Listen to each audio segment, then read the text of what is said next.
আসসালামু আলাইকুম। ওয়ালাইকুম আসসালাম। বিষয়টা হচ্ছে মুরব্বী যা বললো রাজনৈতিক বিষয়। জি আমরা তরুণ প্রজন্ম যারা আছি জি তারা এমন একটা নেতা খুঁজি যার পিছনে রাজনীতি করা যায়, স্লোগান দেওয়া যায়, জীবন দেওয়া যায়, মাল যান সব দিয়ে মনে করেন জেহাদ করা যায়, এরকম কিছু। এটা তো মনে করেন আমার এই 29 বছর বয়সে বাংলাদেশে এরকম কোনো নেতা দেখি নাই।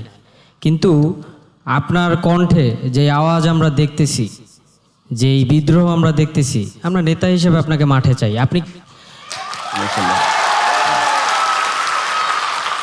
আপনি নিজেই বলেছেন আপনাকে আহ্বান করা হয়েছে রাজনীতির মাঠে নামার জন্য। এর আগে যারা ছিল তারা, আপনি জি রাজনীতি করবেন না এরকম বলছেন, কিন্তু আপনার এই তাওহীদি জনতারা সবাই আপনাকে রাজনীতির মাঠে চায়। তারা চায় আপনার পিছনে জান দিতে এবং বাংলাদেশের মানে ভালো কিছু করতে আর কি, যেটা মনে করেন অন্য কোনো রাজনৈতিক দল বা নেতার পিছনে আমরা নামার কোনো সাহস পাই না বা ইয়া পাই না। আপনি কেন রাজনীতি করবেন না, আমার এইটা প্রশ্ন।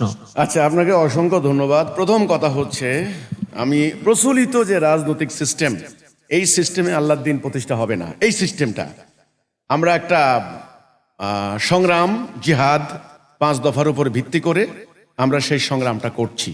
আর আমি বলেছিলাম সেদিনকার একটা জনসভায়, আপনি দেখবেন অতি অচিরেই আল্লাহর মনোনীত ইমাম জমিনে বিচরণ করবেন। এই যে কথাটা, মানুষ হামাগুড়ি দিয়ে আসবে, হ্যাঁ, হিমালয় অতিক্রম করে আসবে। আমি বলেছিলাম না, মানুষ আসবে। তবে এখন আপনাদের মতো সলিড একদল মোমেন লাগবে। যেখানে আসবে একদল মোমেন লাগবে। আমি এখন মোমেন তৈরি করার সংগ্রাম করছি। ইনশাল্লাহ অতি অচিরে মাঠে আমাকে দেখবেন ইনশাল্লাহ। আপনাকে অসংখ্য ধন্যবাদ।